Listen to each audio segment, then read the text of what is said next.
Hello and welcome to Film School Dropout. I am your host, Ben Friedman, and today we are in the year 2013 talking about Martin Scorsese's The Wolf of Wall Street.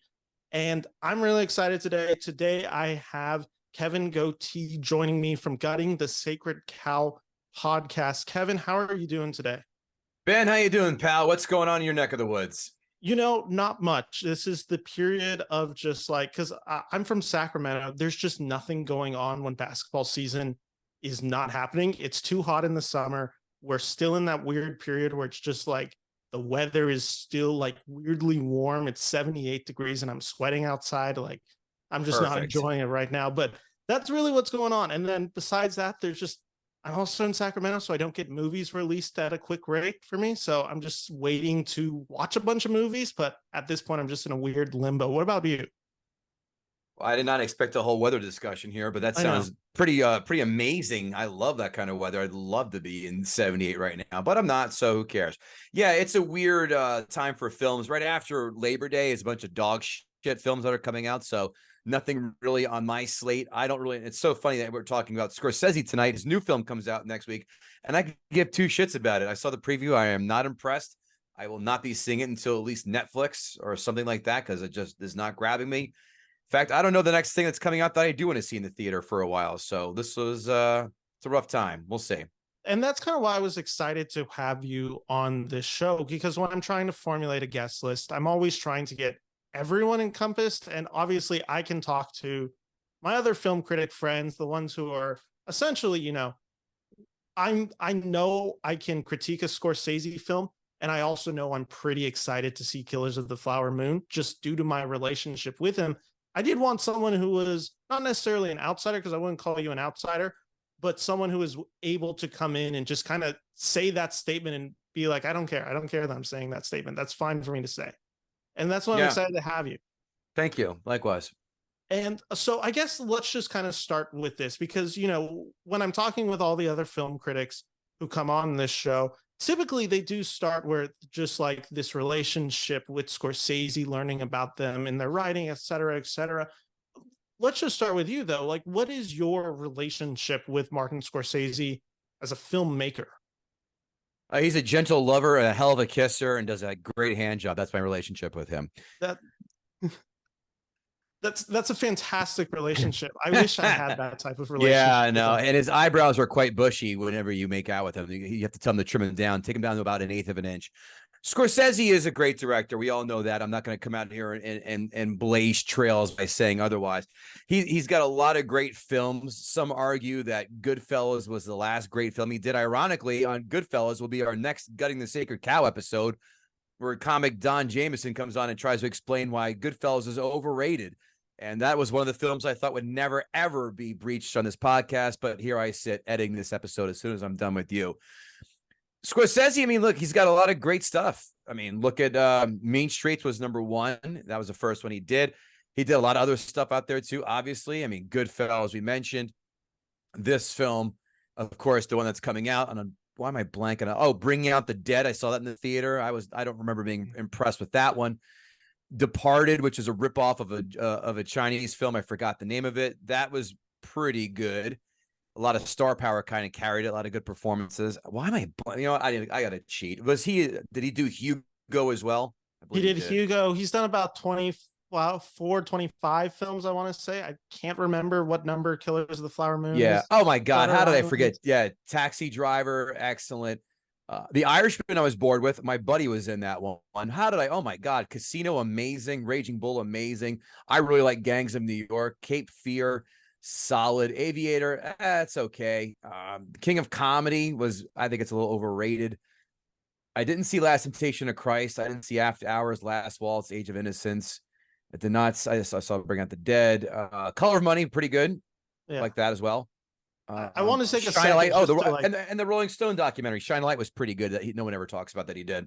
I never saw that one. I do want to take a second to just say After Hours, I think you did enjoy it. It's a pretty outrageously funny film in a way that just doesn't really fit his normal convention, and very black comedy in like kind of the best way possible. But right. So with that all like said, like, I guess like when talking about Scorsese, and maybe this would help also to kind of just explain your show real quick, essentially what Gutting the Sure. Sacred Cow is. Could you give a kind of a brief synopsis of what you guys do? I do this all day, every day, so you better believe I can. Gutting the Sacred Cow is the best movie review / movie debate podcast out there. Why? First of all, we're funny, for the love of Christ. Second of all, why is it so importantly unique? Well, because I don't want to be that guy to sit on there and just talk about films the entire time. Who am I? No one knows me. I'm not famous yet. But what my whole reason for starting the podcast is I love hearing people who have opinions that go against the grain. So the twist of the podcast is simple. I invite guests, other podcast hosts, comics, authors, whomever, band people, musicians, to come on and pick a film that they have found overrated or hate. But here's the twist. The film must meet one of these criteria: widely beloved, critically acclaimed, or a financial success. So no, you can't come on and go, well, Friday the 13th Part 6, that's a real piece of shit. Yeah, we know it stinks. We want people to come on and go, I think Back to the Future stinks. Here's why. Yes, someone came on and tried to take down Back to the Future. Someone else came on to try and take down Jaws, The Dark Knight, Godfather 1 and 2, Goodfellas, Rushmore will be taping in a couple of weeks. I don't think that's going to be anywhere near the kind of level of awe that is inspiring of the other films. But Batman 89, but all 3 Indiana Jones films. Again, films are like, how in the hell do people hate that or find it overrated? Well, Gutting the Sacred Cow has all those answers. Over 200 episodes in, 4 years of doing it. It's a blast. I love it. Sometimes we agree with the guests. Sometimes we're like, I see your points. I'm not going to die on that hill. And sometimes like, no, you're just a goddamn moron. This film is amazing. And every year, once a year, I will myself or my co-host will get in the Gutter's chair and we will pick a film that we both find overrated or hate and go on the warpath about those films. The aspect of the show that I first found out about you guys was comedian Hal Rudnick came on your show. I believe it was for Scorsese's The Departed. I actually want to say it was you are correct. Scorsese episode. Yep. And it's just like such a unique concept because it is essentially that, is gutting a sacred cow and what that looks like going against the grain. And I think it makes for really insightful conversation because art is not supposed to be consumed singularly, which means we are supposed to have different reactions to it. Starting in 2013, Wolf of Wall Street comes out at the end of this year. I've always talked about this movie. Like, this was a big deal for me because at this time, 2013, I am 14, I think, when Wolf of Wall Street hits theater. This trailer, I was in my sophomore year of high school. Like, this trailer was the biggest deal in the world. Maybe I was actually 15. I think the math is actually suggesting I'm 15 when that movie comes out.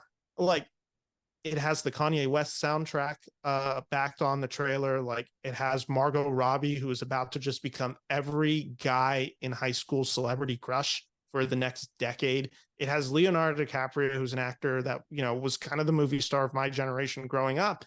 And it was a very big event, especially for my age. And then consuming that movie at the age of 15 in theater, sneaking in, and not understanding any of the lessons that this movie tries to teach. What's your relationship specifically with The Wolf of Wall Street? I have an interesting relationship with it. First of all, I read the book, which came out probably when you were in elementary school. Jordan Belfort wrote it, obviously the story of him and what he did and the whole goings on. I love the book. I think even my dad might have given it to me. And he said, you got to read this. I read the book probably 3 or 4 times. And then I saw on the back of the book, it said, soon to be made a major motion picture by Martin Scorsese. I said, God damn it. That is exactly what I want to see. Another interesting fun fact is, by the way, Wolf of Wall Street, probably done on episode 5 or 6 of Gutting the Sacred Cow. Give that a listen to. My buddy AC Rowe came on to explain why he hates it. In the opening scene, Leo DiCaprio is sitting there getting a lap dance from a stripper. That stripper is my friend Tracy Jane, another fellow stand-up comic. Yes. So the funny part is when that film came out, it was I know it was Christmas weekend. I said to my dad, I said, let's go see this. And my mom too, we all went. So we're in the theater, opening seconds. Tracy Jane is on there topless, making out Leonardo DiCaprio. I go, I know her. And my dad goes, yeah, like, as in like you banged her. I'm like, no, I didn't bang her. She's lovely. So yes, saw the theater, read the book many times beforehand. And I said, when Scorsese, like I had said, was announced that he's going to be doing this film, I said, good, fantastic. I have full and complete faith that this man will make a hell of a film. And I'm going to hold you off for your actual, like, if you thought the movie lived up to the book. I have an interesting relationship with the book as well. Being that this movie was everything going into my sophomore year of high school, I presented this book as my book report in my 10th grade English class. And I forgot exactly what the chapters I'd read, but I had to read an excerpt, and it was the midget throwing. I read the story of that, and it went so poorly in class. And I had a super, we'll just call her uptight teacher, who did not appreciate that I had read this book as my book report. Although she still had to pass me because I did meet all the criterias. I just don't think she was thrilled that I was reading this book and taking some of the lessons that I was from this book. So like I said, this movie was kind of all consuming. And if I also recall, this might have been the first Martin Scorsese movie I ever saw. I can't actually confirm that. I was trying to go back. I was trying to remember. This is definitely the first one I saw in theaters. Can't actually say for sure if it was the first movie of his that I saw in my lifetime. But going back to you, seeing this movie, seeing it with your parents, which thankfully I've never seen this movie with my parents, and I hope to never see this movie with my parents.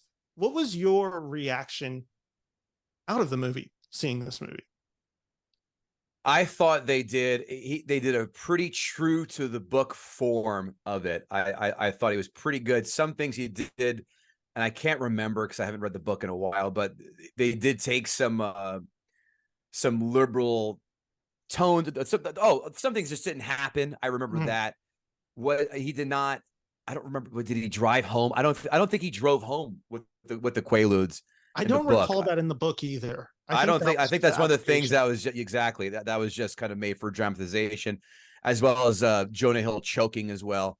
So, but overall, I mean, I would say from just basic recollection, 75-ish% was true to the book. The tone was right.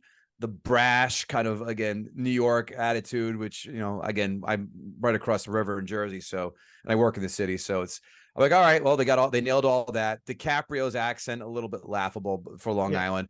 Jonah Hill was great. I thought he nailed that part. And Margot Robbie is just, ooh la la, meow. Yeah, this is a pretty incredible revelation coming from her in this movie, where it's just like, oh, okay, we got our next actress for the next 10 to 20 years.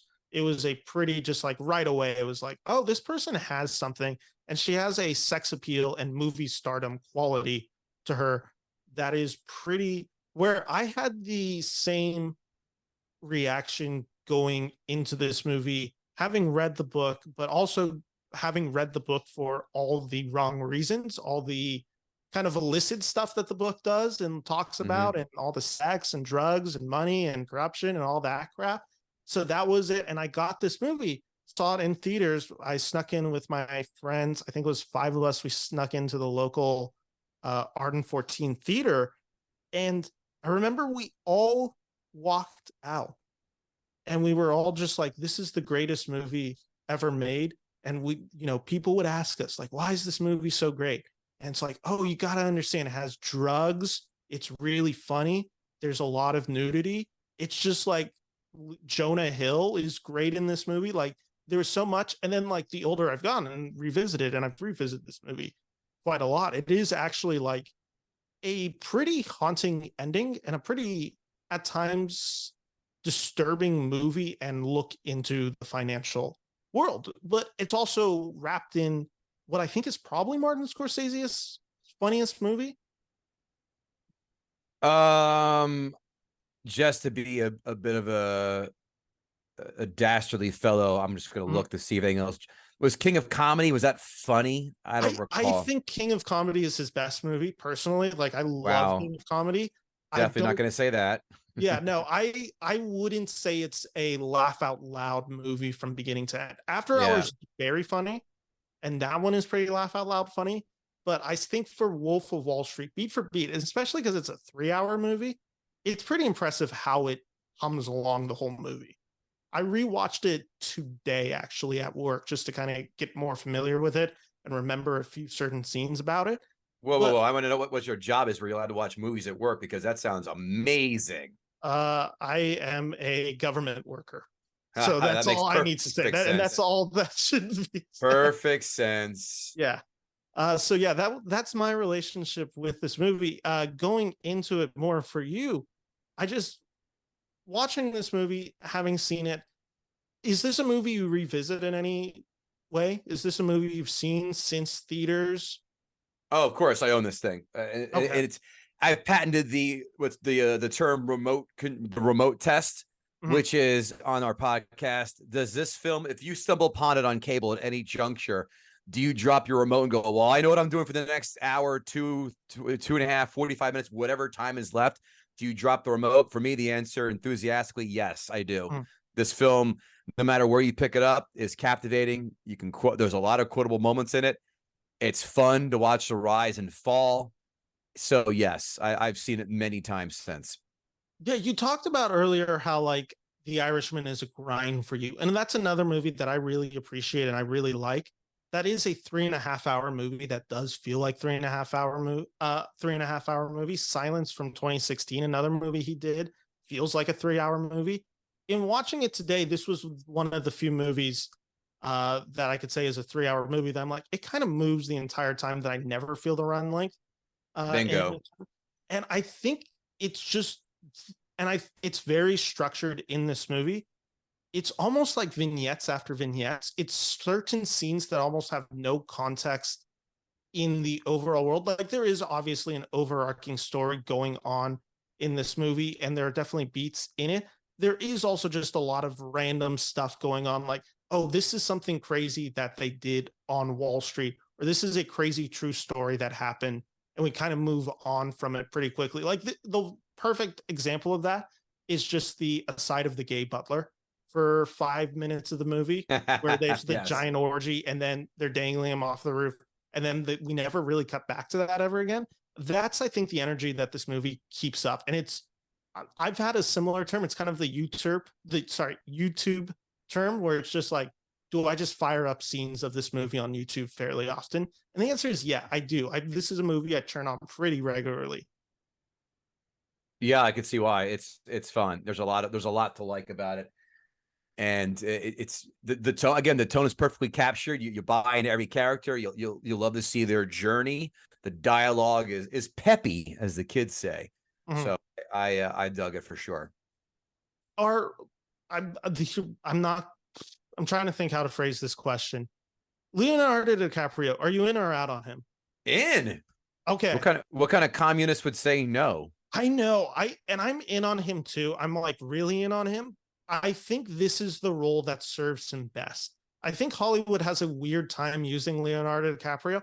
I never want to see him being particularly serious. I think he works best when he's a bumbling idiot and someone who thinks they're cool but isn't actually cool, or they're having, like in The Departed, where he's having an anxiety attack the whole movie. When he is kind of portraying that kind of George Clooney-esque level of sexiness, coolness, like an Ocean's 11. I think of his performance in Inception.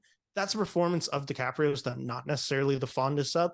I think Wolf of Wall Street is his back. I think this is the perfect tone for DiCaprio to hit. Mm.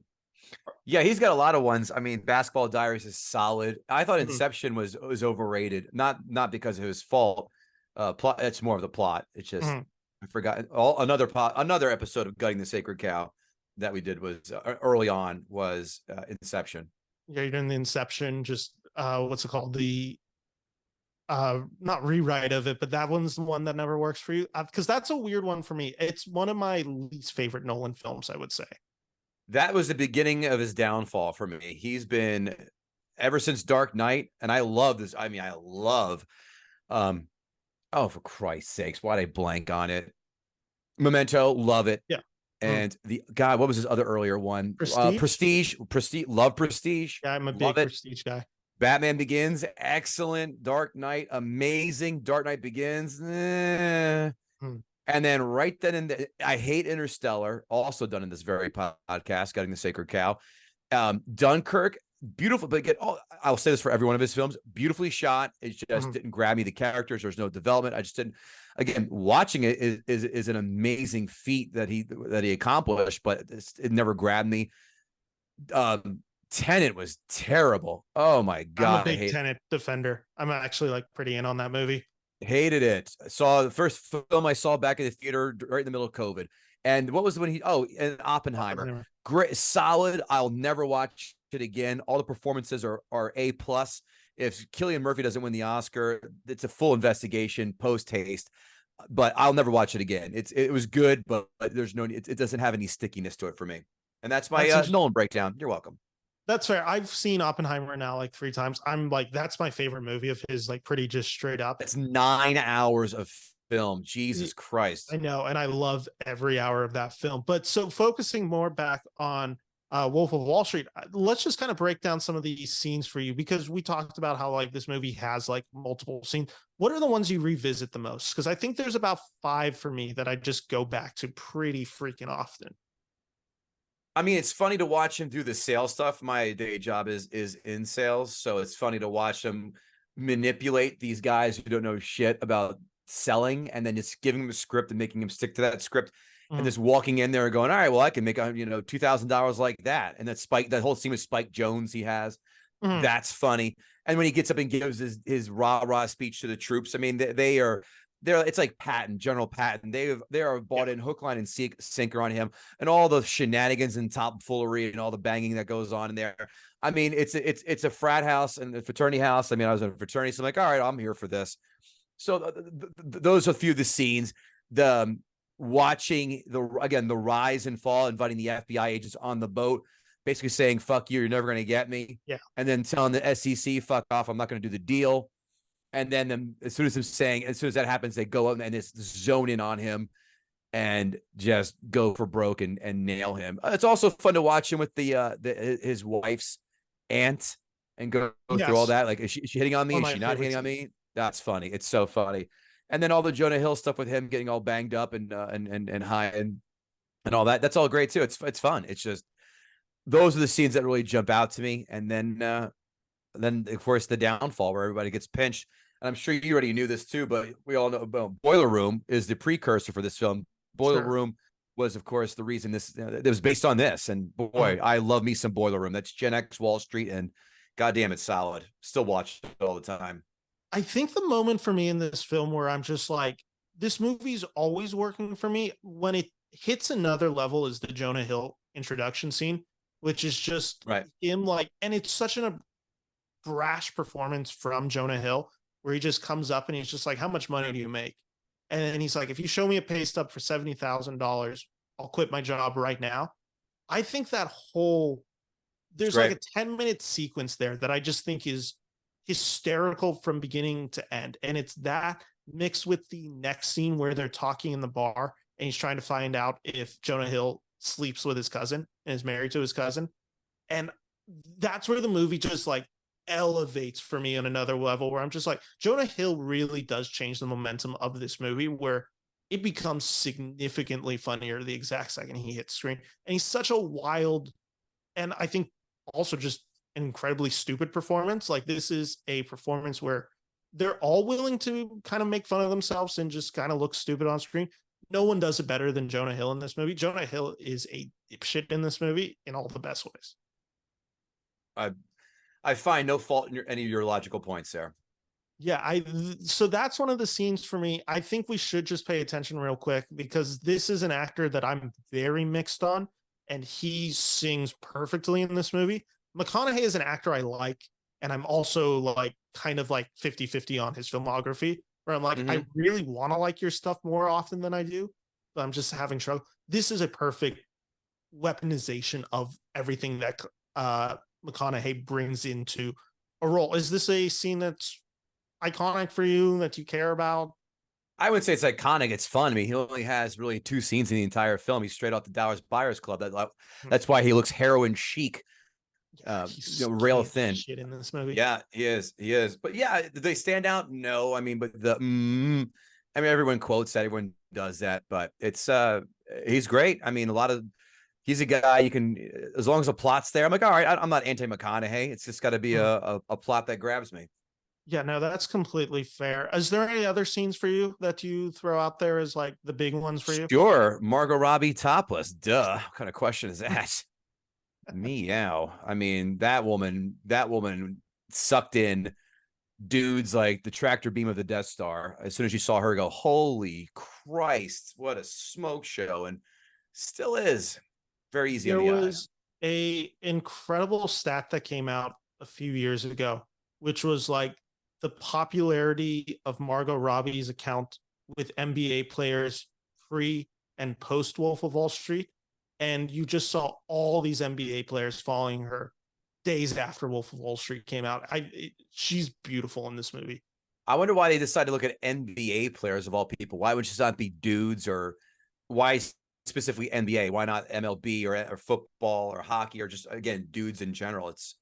Maybe it's the reputation thing of NBA players. Also, for weirdly enough, I don't know if you see this enough on X or Twitter, whatever you want to call it these days. I'm sure it will change names again by the time this episode drops. There is an account on Twitter that's called like NBA players review films, and it's just this guy who has a stockpile of real reviews of like just NBA players like talking about turning on a movie and watching it. And it's one of the funniest accounts it's worth checking out. It's pretty funny content day in, day out. Noted. Yeah, that's a good one. That's a scene. Like I said, Margot Robbie's incredible in the scene. I think her introduction in this movie is, and it's Jonah Hill still stealing the scene with him just jerking off in the corner and everyone just freaking out. The big scene for me in this movie is, and it's not like a particularly shocking thing to say, it's the Quaalude scene, or the lemon scene specifically, where they're at the country club. He has to get back home and he drives and has like literally some of the funniest physical comedy that an actor has ever done in the 21st century. I think this scene is played so perfectly, and honestly, it should have been DiCaprio's Oscar this year for that. Like, that scene alone was so funny to me. Yeah, it was great. I'm nodding my head. I'm like, yeah, I'm with you. Okay. Is there any other scenes that you want to shout out before we kind of get more into some of the side performances of this movie? John Bernthal as the juiced up Long Island Jew is hilarious. He nails that. I wonder if he's from the area, because he really captured all that mannerisms. I'm just gonna give a quick Google, because now I have to know. Yeah, I'm trying to think where Bernthal is. I almost wanted to say he was my side. He's from DC, so not. Oh my God, he's only a couple months older than I am. Oh my God. How old is he? Is Bernthal in his? I'm gonna say 47. He's 47. Yeah, I would have said 38 or 37. I guess he's been around forever. I think Bernthal's one of my favorite performers when he comes into a movie. Like, I just always think he's hitting on a level, and the movies are not always necessarily on his level. He always brings it 100% in any of them. I think my favorite like side performance in this movie, Bernthal's really good. Rob Reiner to me is just incredible in this movie. As the dad, yeah. As the dad, just him coming in screaming. I love the whole act that he puts on a British accent whenever he, answers the phone. That's always made me laugh. I'm trying to think if there's anyone else. Is there anyone else that you could think of for performances side? No, I think we nailed them all. Yeah, I think we did too. So we talked favorite scenes, we talked favorite actors, favorite performances. Is there a moment for you when watching this movie where you really felt the creative idea that Martin Scorsese was trying to achieve in this? And essentially, like, was there a moment for you where you're just like, oh, this is kind of the classic Martin Scorsese hallmark? I see what interests him in a movie like this. No, this is out of his purvey for me, because I mean, obviously he's known for doing mob stuff, guttier, grimier, and by that I mean Mean Streets and Taxi Driver come to mind in that guttier, darker genre. Even Bringing Out the Dead as well. So it's an interesting question. I just don't think, again, no, I don't think there was really any kind of like, this is a Scorsese film. Maybe the way he shot it, the cinematography, but there weren't any special kind of themes in there. He does have a lot of VO in a lot of his films. I mean, but that's always standard. So that, but again, Yeah. that would make me say, oh, it's a Scorsese still because there's a lot of VO in here. No, but no. So answer your question, no, nothing really stood out to me that was indicative of a Scorsese film. I think when watching this movie again, and this came about with the fact that I haven't seen Goodfellas in close to a decade pre doing this podcast series. So I watched Wow. Goodfellas and Wolf of Wall Street within probably a month or two of each other again for however many years. Mm-hmm. I was surprised how much similarity there is from Goodfellas to Wolf of Wall Street. I don't want to call this movie just the financial Goodfellas, but they're certainly in relationship with each other. There's a lot of these characters, and I think their endings are very similar. One of my favorite moments of this film, and it was one that I never got younger when I'm seeing this film for the first time, is that Jordan Belfort comes out in this movie, and he's an absolute idiot, and he looks so stupid, and Scorsese films him in a way that just, he always kind of read pathetic as me in this scene, and it just feels a little desperate.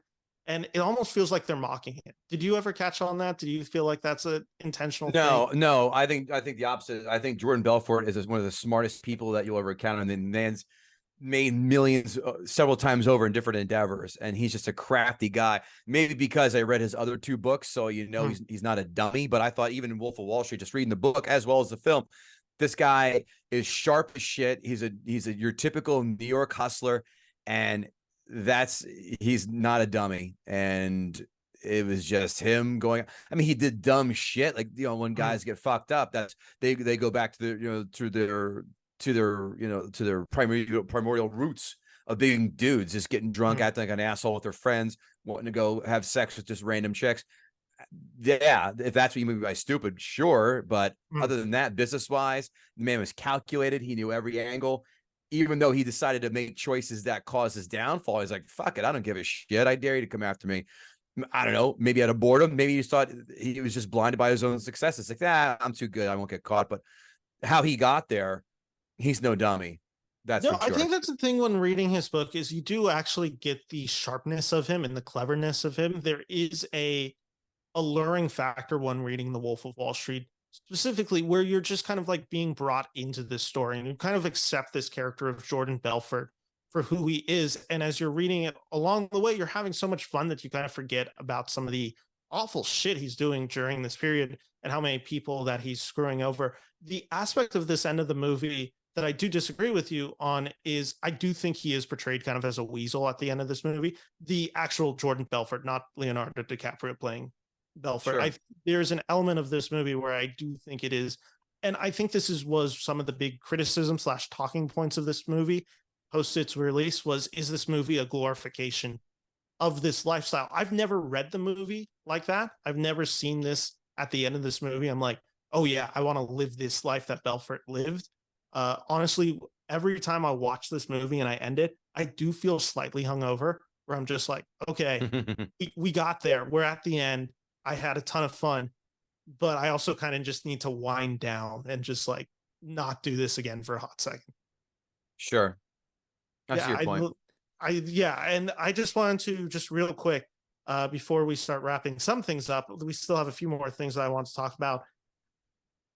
How many, if you had to guesstimate, how many HR violations do you think Belfort's company committed in this movie specifically? I tried listing it. 7,500. I think that's probably fair because if you count every stripper as a HR violation, I think you're in the right spot. I had just a few of my favorites. I'll shout them out real quick. I do love the idea of an office having weekly acts of debauchery. Sign me up. That just sounds like obviously a huge HR violation. You can see why that's pretty fun in a world like this. The shaving the head is really funny. Sure. Let's see what other ones. I don't know if this is an HR violation, but calling the captain the N-word on a plane is like, I think the underrated comedic scene in this movie where he wakes up and he's just like strapped and he's like, he tells Jonah Hill's character, he's like, hey, let me out. And he's like, no, I can't. Like, you went crazy on people last night. And he's like, the captain's upset because you called him this. And he's like, I did. He's like, you did. I think that's an HR violation. I don't know if because it's I not would say it on is. I'm property. pretty sure. I tell you what, in your government job, especially once you go in there and drop a few N bombs and see if that's an HR violation for you or not. Oh, I'm sure it's in line for sure. I don't know. Would it be because is he on company time Yeah. at that moment?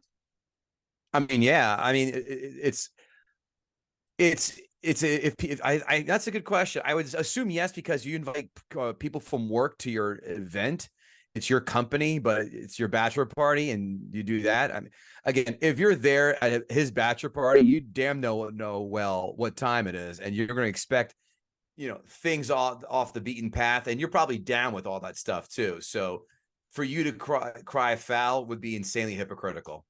Yeah, no, I totally agree. Let's see what other ones I had. The Job. What is it? I'm blanking on my notes. The glass elevator. The glass elevator is another one Yeah. that's a huge HR violation. Uh, let's see what other ones. Oh, eating a coworker's fish. I actually tried looking this up in our government handbook to see if this was an HR violation. I could not find proof that it was. I am going to assume that it is, though. I'm gonna assume that they're gonna call that bullying. Yeah, that would probably, you're right. It's probably harassment, bullying, in this case. Uh, $30,000 on appetizers, I don't think is an HR violation, but it kind of feels like it could be. I mean, it could be misappropriation of company funds, but then it gets his company unless he writes those off as deductions. Yeah, so well, that's what the whole point is, right? He's trying to write it off as deductions, I think. So, like, maybe you can get away with that one. I have never tried to spend $26,000 of my company's money on appetizers. Is there any for you? I was gonna say bullshit. You're for the government. That's all you guys do over there is siphon Yeah, hard-earned tax dollars on horse shit. that's kind of fair. Is there any for you? Is there any HR violations for you that you like? Yeah, I think you nailed them all. I mean, I can't think of anything. I mean, I love the midget tossing. That's always fun. Sign me up. There were, but the only ones that jumped out there. Besides getting blown in the elevator, that's pretty cool too. I'm not gonna write you up for that. But no, yeah, you nailed all the big ones. So there's nothing else out there that stands out to me. Okay, cool. That were all mines as well. I'm trying to look if I had anything more. I do. One of the just kind of going back on DiCaprio real quick. One of my favorite tidbits about this movie is that those dance moves are real ones that he and Tobey Maguire used to do in the clubs in the early 90s and 2000s and in LA. Did not know that. Yeah, I cannot believe that that's a real thing, but that is like Leonardo DiCaprio's signature dance move, which is just like one of the nerdiest things I've ever seen. And it's Well, pretty entertaining.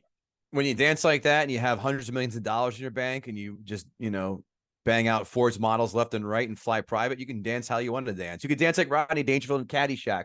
No one's complaining because you're probably footing the bill for their night out. And you're Leo and you're not a bad looking dude either. So you get the world by the balls. That's what I say. Yeah, I totally agree. I am putting you on the spot for this for a moment, and I don't even All know. right. Maybe we'll have to cut this for a second. What would you say if someone came onto your show and they proposed for God and the Sacred Cow?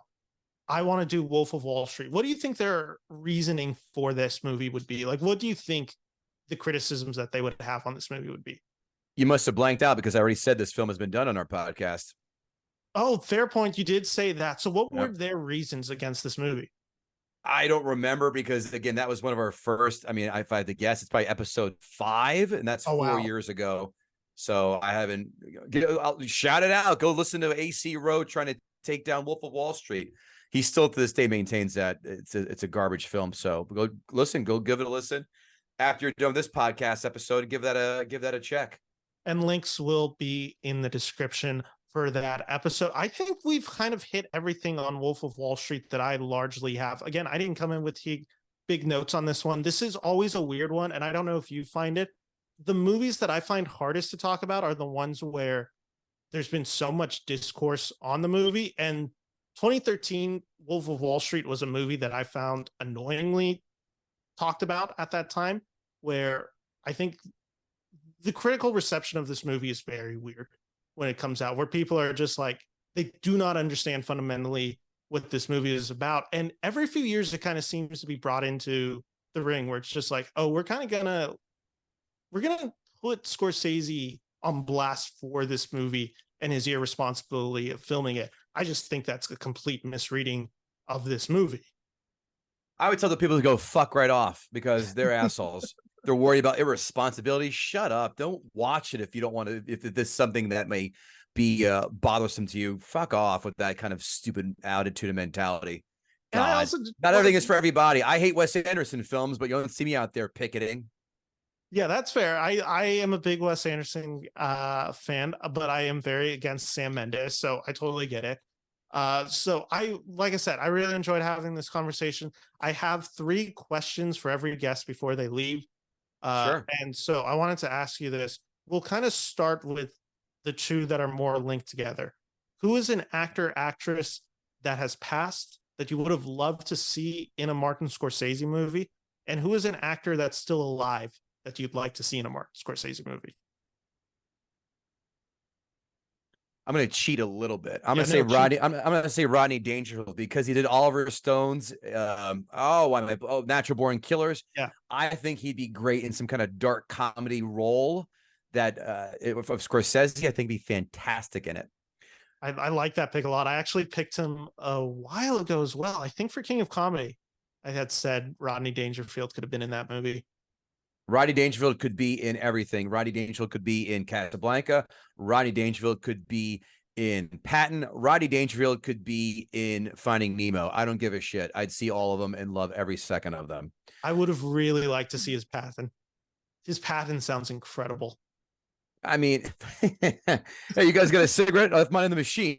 Oh, you got a light? I don't do magic either. That's a really good Rodney Dangerfield right there. I mean, him and David Tell are my all-time 2 favorite comics. I've seen all of his acts millions of times. Caddyshack, my all-time favorite film. So yeah, I think I've picked up a little bit of a decent impression. Someone I'd like to see him in a role today, or actor I'd like to see in a Scorsese film today. How about, you know what?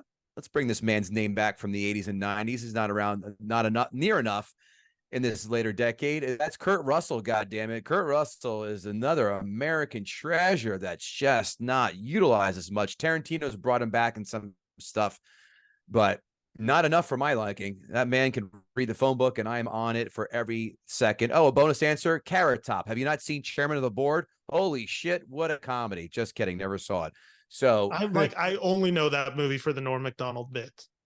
I've never seen a Carrot Top movie in my life. I'm pretty sure that was the only one based on the success of Chairman of the Board. I thought he had like 2 or 3 actually. Like weirdly enough, I thought they kind of like financed another movie with the thought that Chairman of the Board was going to be a success, which is a bizarre bet. The only time I can say I've seen Carrot Top on screen is he's randomly in an episode of George Lopez, the TV series, for like a 1-minute cameo where he's the daughter's boyfriend. And it's bizarre in that show. You know, it's worth a check out. It's a funny clip. But yeah, okay. So those are your 2 picks. And now this is going to be a question that I put you on the spot for. You may have even like kind of touched on it at the beginning of this episode. I always ask every guest this: top 5 Martin Scorsese movies. Oh my God. Well, let's go back to videography here. Filmography, not videography. What's wrong with you, Kevin? We're gonna go good, and no particular order, of course. Yeah. Goodfellas, Casino, Wolf of Wall Street. I want to throw in. Boy, I do like Gangs in New York. And Gangs in New York, and I'll throw Meat Streets in there to round it out. I like that list. That's a really solid list. Oh, wait a minute. Do I feel fuck? Do I have to put Raging Bull in there? No. I'll put it at number. I'll write on the outskirts. I'll get yelled at by the other film nerds. But I tell you what, Gangs in New York, shitty accents by DiCaprio, even shittier accent by Cameron Diaz. Oh my God, that was as bad as Carrie Fisher doing 18 minutes of Princess Leia with an English accent and then mysteriously dropping it. But shit, I love Bill the Butcher. I fucking love that character. He's so just, so that's, I mean, that's why, kids, man, he just carries that film, doesn't let go. So much fun. So, I mean, if you yell at me for that one, go ahead. But and you could put Raging Bull at 5. I'm not going to shit on you for that, but man, those I Goodfellas and Casino you have to have in there without question. And what the hell else did I say the other ones were? Why am I blanking already? Oh well. Mean Streets, excellent, of course. And even look, you'd say Departed too, but I'm not going to do that. I'm not going to be the mainstream guy. Color of Money, pretty good too. Pretty good. Color of Money, solid as well. Yeah, no, I like Color of Money. I liked all those films you mentioned. I'm not the biggest Mean Streets guy, I will admit. Like, I like that movie. I don't love that movie. But that is kind of it. So, Kevin, just real quick before I let you go, please tell people where they can find your show, where they can find you, and yeah, just kind of just take a moment and just share yourself. All right. Even on a public forum, is it still in decent exposure? I'm Kevin Goatee. Thank you. Thank you for laughing. Gutting the Sacred Cow is the movie podcast where, like I said before, we invite guests to pick a film they find overrated or hate. But the twist is it must be a film that is widely beloved, critically acclaimed, or a financial success. Again, films chosen, it'll knock your socks off. Christmas Vacation, The Regular Vacation. Our first one we did, Batman Begins. This last week's episode was, oh my God, how am I blanking on this one already? Shame on me. Let me just pull my stuff up here. Oh, The Royal Tenenbaums was just done. I watched this episode. Yeah, what did you think? Watch this. Royal is one of my favorite movies. I think there are some good points made throughout, and I do understand why Wes's style is not for everyone. I think if it connects with you, it connects. And if it doesn't, it's completely alienating. Yeah, it's terrible. Shawshank Redemption, done. Pulp Fiction, done on this podcast. People, we give a platform to those people with unpopular opinions about the most popular films ever made. You can catch it on every single podcast platform to Known the Man, YouTube, obviously, as well, Apple, iTunes, Spotify, whatever. It's there. And when you do watch this show or listen to it, I don't discriminate. I don't care how you ingest this. Leave us that 5-star rating, 2 or 3 sentence review on any podcast platform you do listen to or catch it on, and tell a friend. They're going to like it. It's just a bunch of dudes or gals too, sitting down, trying to pick apart, or the guest picks apart the film that they find overrated or hate. How do we react? You'll hear. And by the way, my favorite segment is where I read Amazon 1-star reviews that people have written about the film that has been chosen. It is a rabbit hole. Good concept. Thank you. I love it too. It is an absolute beloved wormhole to go down. Just type in your favorite film, then see the Amazon 1-star reviews. You're going to see the most random, batshit, insane stuff you'll ever see posted. My favorite, though, when people feel that I hated this film, Jeff Bezos, I want my money back now. Or this film is too old. You should not be charging to rent this film. Those, again, the wormhole, the soapbox these people go on are hilarious. And we even take questions from the crowd called Ask a Gutter. We're all post the day of taping. And if you have a question you want us to ask the person that is gutting the film, we ask it. So check that out. Gutting the Sacred Cow at gmail.com. If you want to say hi or to advertise with us, follow me at Kevin Goatee, KEVINGOOTEE. And then also, if you're into fantasy football and betting on the NFL, I do another show called Fantasy Football Jabber, on all podcast platforms and, of course, YouTube. So every week, Nick Whitmer and I, another comic, we pick the games that we're betting on, explain why with jokes. That's something that all these other betting podcasts don't have. Brevity and humor, as well as top fantasy football plays for the week as well. So fantasy football jabber, gutting the sacred cow. That's what I'm up to. Appreciate the opportunity, Ben. No, thank you so much for coming on my show. And yeah, check out Gutting the Sacred Cow. It's a pretty fun show. It has a lot of humor. It has a lot of just wild takes. And from what I have heard and listened to it, a lot of the times I'm like, oh my God, I can't believe this is being said. I completely disagree. Is there a movie? I know you had mentioned Goodfellas, Back to the Future, movies you never thought would be covered on the channel. Was there a movie that a guest like brought to you and you're like, I can't believe this is actually happening? Like, this is one of my favorite movies. How are we actually talking about this right now? Buddy, well, I'm going to go through the list. You can write Indiana Jones, all 3 of them, Star Wars, Godfather 1 and 2, Rocky, Pulp Fiction, Jurassic Park, the usual 2001: A Space Odyssey, although that film stinks. What the Batman films, Batman 89, but some of the other, I'll tell you about watching this film too, real fast.